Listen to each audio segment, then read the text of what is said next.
राजनीतिक हलचल पिछले 12 घंटों में बहुत तेज हुई है प्रदेश की। और राजनीतिक सरगर्मियों को देखते हुए जिस तरीके से 3 एमएलएज ने नायब सैनी जी की सरकार से अपना समर्थन वापस लिया है, आज हरियाणा प्रदेश की सरकार जो मेजॉरिटी लेकर 2 महीने पहले आई थी उससे कम हुई।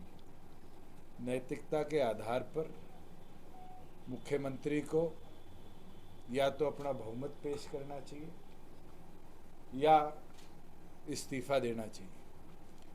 और वहीं दूसरी ओर पर हम आग्रह भी करेंगे और लिखित में भी महामहिम से आग्रह करेंगे कि इस गवर्नमेंट को दोबारा, क्योंकि 3 विधायकों ने लिखित तौर पर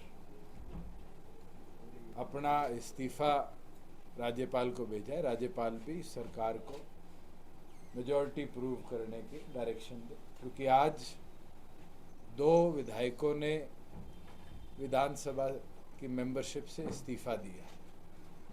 88 एमएलएज आज हरियाणा विधानसभा के 3 गवर्नमेंट से समर्थन वापस कर चुके। 2 वो विधायक थे जो उस समय गवर्नमेंट के पास उनके समर्थन में थे। 5 विधायकों का कम होना सरकार के समर्थन से ये प्रूव कर देता है कि आज सिंपल मेजॉरिटी के आंकड़े से सरकार बाहर है। मैं तो आज यही मांग करता हूं कि मुख्यमंत्री नैतिकता के आधार पर अपना इस्तीफा देने का काम करे। मैं कल मुख्यमंत्री का बयान किसी चैनल पे देख रहा था जहां वो हंस कर ये कह रहे थे कि ये आज वहाँ कुछ लेने गए हैं, यहाँ कुछ लेके 4.5 साल बैठे थे, इसके बारे में भी वो बताने का काम करें। और मैं एक चीज़ कहना चाहूँगा, हम जब तक सरकार के साथ थे कभी इस तरह के हालात नहीं मिले जहाँ मनोहर लाल जी और मुझे इस तरह की कोई घटनाक्रम देखने को मिली हो कि किसी ने समर्थन विड्रॉ किया। आज उन लोगों का कांग्रेस के साथ जाना ये दिखता है कि भारतीय जनता पार्टी किस तरीके से कमज़ोर हुई है। जो 11 कमल खिलाने की बात करते हैं वो आज कितने कमज़ोर हुए। और वही दूसरी ओर पर नेता विपक्ष ने कल तीनों को समर्थन के साथ एक प्रेस कॉन्फ्रेंस करी थी। मैं उनको भी कहना चाहूँगा कि आज जो गणित बनता है उस गणित के अंदर जब अल्पसंख्यक में सरकार है, अगर कदम उठाया जाए कि इस सरकार को ड्यूरिंग इलेक्शंस घेरा जाए तो हम इस पर पूरी तौर पर विचार करेंगे कि बाहर से इस सरकार को घेरने के लिए उनका समर्थन करें। अब ये कांग्रेस को सोचना पड़ेगा कि क्या भारतीय जनता पार्टी की जो आज सरकार सत्ता में है इसको घेरने के लिए वो कोई कदम उठाने का काम करेगी। बीजेपी कह रही है कि जेजेपी के भी विधायक 5 विधायक उनके साथ ऐसा दावा कर रहे हैं। जब तक विप की ताकत है और जब तक नंबर्स हमारे पास हैं, वोट तो सबको विप के आदेश अनुसार करना पड़ेगा। और इसका विवरण तो आपने मेरे ख्याल से जब इस सरकार का गठन हुआ था उस दिन देख लिया। तो उस दिन भी हम तो पूरी तौर पर स्पष्ट है कि इस सरकार को घेरने के लिए कदम उठाए। लेकिन खुले तौर पर वो कार्यक्रमों में जा रहे हैं। जोगीराम से ऑलरेडी नोटिस इशू किया गया है, एक प्रोसीजर है विधानसभा का जिसके अंदर नोटिस इशू कर पहले जवाब मांगा जाता है। अगर जवाब ना दिया जाए तो फिर स्पीकर को लिखित में उनकी सदस्यता रद्द करने के लिए कदम उठाने के लिए कहा जा सकता है। 3 विधायकों को इशू किया गया है और तीनों ने अभी तक कोई रिटर्न रिप्लाई नहीं किया। उनकी विजुअल्स भी हैं, उनकी पिक्चर्स भी हैं, उनके पोस्टर्स भी हैं और जो उचित कार्रवाई जननायक जनता पार्टी ने करनी है आने वाले दिनों में बिफोर पोलिंग हम अपनी ओर से करेंगे।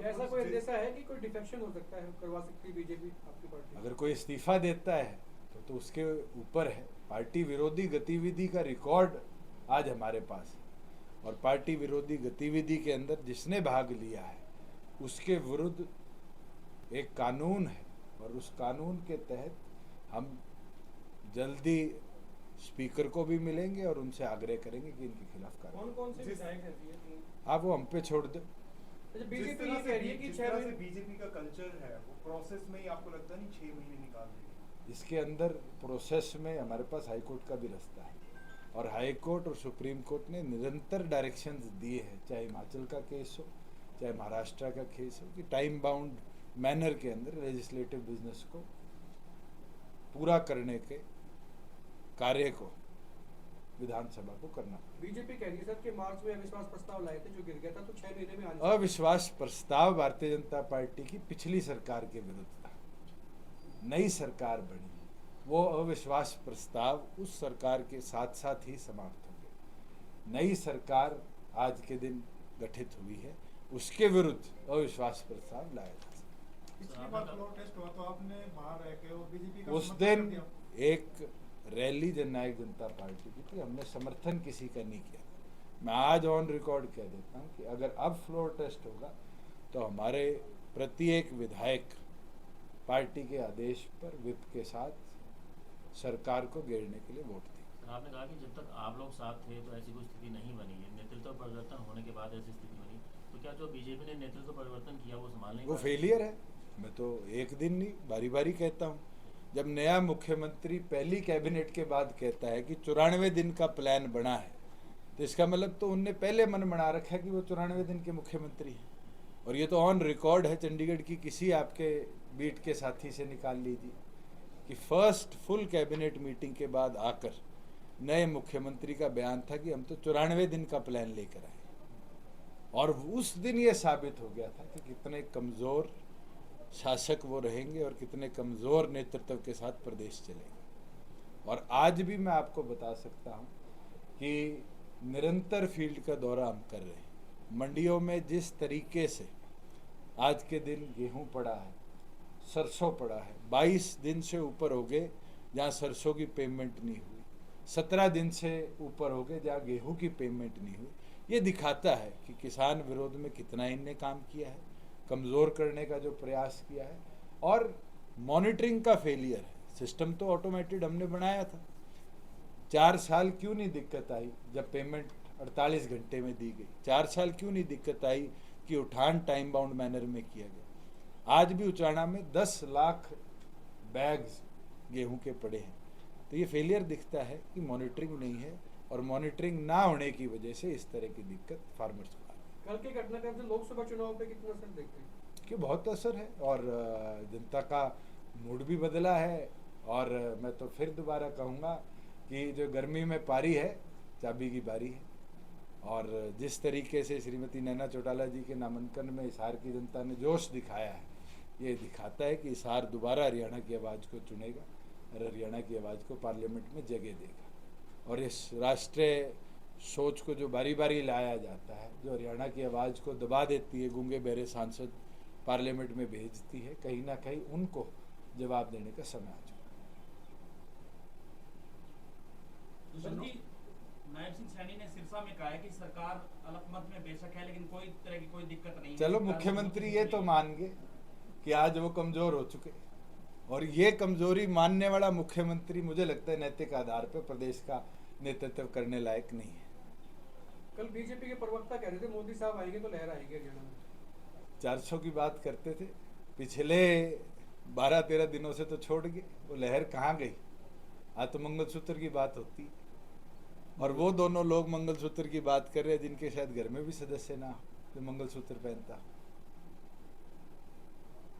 तो अभी जो सरकार में क्राइसिस आया उसको लेकर आपकी किसी से बात हुई है? जैसे आप कह रहे हैं कि हम जा सकते हैं, कांग्रेस को समर्थन कर सकते हैं। मैं आपके माध्यम से कहता हूँ, ना मुझे बात करने की जरूरत। अगर करंट रेजीम को मेजॉरिटी प्रूव करनी पड़ी तो जननायक जनता पार्टी विप भी जारी करेगी और करंट गवर्नमेंट के विरोध में विप को जारी करेगी। कांग्रेस के साथ भी जा सकती है जेजेपी? मुझे किसी के साथ जाने की जरूरत नहीं है। आज के दिन ना कांग्रेस के साथ जाने की जरूरत, ना बीजेपी के साथ जाने की जरूरत। मगर करंट सरकार को घेरने के लिए अगर समर्थन विपक्ष के अंदर एकता होगी और करना पड़ा तो हम करेंगे। लेकिन हरियाणा के पूर्व मुख्यमंत्री मनोहर लाल कह रहे हैं कि दुष्यंत चौटाला की हालत 16 फिल्म के जेलर जैसी हो गई है, आधे उधर चलेगी आधे उधर। चलो आधे इधर है आधे उधर है, जिस दिन विप होगा 10 के 10 लाइन में खड़े दिखाऊंगा। और ये चीज तो विप की ताकत को शायद प्रेस के साथियों ने बड़े अच्छे तरीके से 13 तारीख को विधानसभा में देखा कि जैसे ही चर्चा शुरू हुई वो जेलर का आदेश आया और जेलर के आदेश में 5 के 5 बाहर थे, नहीं थे तो बताओ। और पूरी वोटिंग तक पार्टी के आदेश को फॉलो किया। अगर आप पार्टी के सिंबल पर जीते हो तो पार्टी के आदेश का नेतृत्व आपको पूरा करना पड़ेगा। अगर आपको पार्टी छोड़नी है तो आप इस्तीफा दे सकते हैं, इस्तीफा देकर विधायक पद से इस्तीफा दीजिए और अपनी पार्टी की अपनी जो नई सोच की गतिविधि है जनता देखती है, कौन किसके मत पे जीता और कौन किसके मत से चला और आज वो कहीं और अपनी इच्छा जाहिर करता है। जनता उन लोगों को समझती है। मेरा तो इतना बोलना जरूरी है कि जब तक इस विधानसभा का टेन्योर है अक्टूबर 28 तक हरियाणा प्रदेश में अगर कोई विधायक जननायक जनता पार्टी के सिंबल पे जीता है, विधानसभा की प्रक्रिया के अंदर उसको पार्टी का विप फॉलो करना। क्या कोई ऐसी संभावना है कि जजपा फिर से बीजेपी के साथ जा सकते? बिल्कुल नहीं। कोई मैं गुंजाइश ये चीज कई बार स्पष्ट कर चुका हूं और इससे ज्यादा मुझे स्पष्टीकरण देने की जरूरत है। अगर हम 11 सीटों पर चुनाव रखने का मनोबल रखते हैं, चाहे वो कांग्रेस हो, एक उपचुनाव और 9 लोकसभा लड़ रही है और गठबंधन में 1 सीट उनने दूसरी पार्टी आम आदमी को दी, चाहे वो लोकदल हो जिसने अपने शायद 6 उम्मीदवार उतारे हैं, चाहे वो बसपा हो जो उपचुनाव नहीं लड़ रही। सिर्फ जननायक जनता पार्टी हरियाणा में वो दल है जिसने 10 के 10 कैंडिडेट्स लोकसभा में उतारे और करनाल उपचुनाव के लिए भी अपना उम्मीदवार उतारा है और मजबूती के साथ 11 के 11 चुनाव आज लड़ रही है। हिसार में सर कौन सा मुकाबला मानते, कौन से पार्टी के साथ? आज के दिन तो मैं मानता हूं कि श्रीमती नैना चौटाला जी आगे है। आज जो परिस्थिति बन रही है, महिलाओं का जो समर्थन उनको मिल रहा है, महिला शक्ति जो पंचायती राज के तौर पर हमने बढ़ाई है, विकसित करी है, राशन डिपो देकर उनको रोजगार के अवसर दिए हैं, बढ़ चढ़कर महिलाओं का नेतृत्व श्रीमती नैना चौटाला जी के साथ आ रहा है और वही हिसार की परिवर्तन के अंदर अपनी ताकत बनेगा। और आने वाले दिनों में आप देखेंगे, आज के दिन 8,37,000 महिला वोटर्स शायद हिसार के अंदर है और उनका नेतृत्व और हरियाणा की आवाज़ बनकर पार्लियामेंट में जाकर, जैसे 14 से 19 तक मुझे नेतृत्व मिला था, हिसार चुनेगा और मजबूती के साथ नैना चौटाला जी को अपना सांसद। वीरेंद्र सिंह कांग्रेस में चले गए, कांग्रेस में जाके फिर रूस गए वो कांग्रेसियों से। ये कोई घटनाक्रम आज का नहीं है, ये घटनाक्रम कई बार हुआ है। कांग्रेस आई, कांग्रेस, बीजेपी, कांग्रेस और अब फिर रूस से बैठे हैं। ये दिखाता है कि राजनीतिक तौर पर कितने कमज़ोर वो हो चुके हैं और ये दर्शाता है कि आने वाले भविष्य में उचाना जैसे वो बारी बारी मेरे को बजा रहे थे, उनको बजा के छोड़ देगा। जिस तरीके से आपकी पार्टी के विधायक देवेंद्र गोपी ने अजय सिंह चौटाला को लेकर जो प्रतिक्रिया दी, आप कैसे देखते हैं? जो राजनीति के अंदर इस तरह की शब्दावली का इस्तेमाल करते हैं, जनता उसको समय समय पर जवाब देती है। मुझे इससे ज़्यादा किसी के बारे में कुछ बोलने की जरूरत नहीं आज। विधायक जोगीराम जी हैं, वो कह रहे हैं कि आप एक परिवार की पार्टी बन के रहेगा। हाँ, जननायक जनता पार्टी एक परिवार है। अमित भी मेरे परिवार का सदस्य है, अजीत भी मेरे परिवार का सदस्य है, डॉक्टर बांगड़ भी मेरे परिवार का सदस्य है। जब वो टिकट लेने आए तब तो वो हमारे परिवार का पटका पहन के हमारे सदस्य बने। आज क्या विषय बना कि वो परिवार से अलग हो रहे हैं? रीजनल पार्टी कोई कोऑपरेटिव बिजनेस नहीं है या कोई आज के दिन ब्यूरोक्रेटिक पार्टी नहीं है। एक परिवार है और इस परिवार में नयों को भी अवसर मिलता है। क्या उनको ये घबराहट है कि नए युवा लोग वहाँ पर नेतृत्व करने को तैयार हैं? बरवाला में आज इस तरह की टिप्पणी करते तो उनको 5 साल पुराना दौर भी याद करना चाहिए, जब वो इस झंडे के नीचे इस डंडे को पकड़कर झंडा लेकर मैदान में उतरे थे और इसी परिवार के एक एक सदस्य ने बरवाड़ा से उनको हजारों से जिताया था। जब कांग्रेस के कैंडिडेट जो है जयप्रकाश जेपी वो खुद को चौधरी देवलाल का असली अनुयायी बताते हैं। मुझे बड़ी खुशी होती है कि 4 कैंडिडेट हिसार लोकसभा में अपने आप को चौधरी देवीलाल का अनुयायी बता, मगर कोई उन तीनों से पूछने का काम करे कि क्या आज से 10 साल पहले कभी उनने चौधरी देवीलाल जी को याद भी करने का काम किया था? क्या उनके घरों में चौधरी देवीलाल जी की फोटोएं भी लगी रही थी? ये कहना बहुत आसान है कि हम अनुयायी हैं। अनुयायी से पूछिए 93 में क्यों छोड़ के गए, 91 में क्यों छोड़ के गए और 95 में क्यों छोड़ के गए। मैं तो तीनों की कुंडली जानता हूँ इस मामले में। कब कब उनने चौधरी देवीलाल जी के या उनके परिवार के सदस्यों ने अब शब्द इस्तेमाल करने का काम किया या उनको धोखा देने का काम किया। और चौधरी देवीलाल जी एक विचारधारा है। मुझे लगता है इस कमरे में बैठा भी एक एक आदमी चौधरी देवीलाल जी का अनुयायी है, कहीं ना कहीं उनको आज फॉलो करता है, उनकी विचारों को आगे लेकर बढ़ता है और हमें सबको करना चाहिए।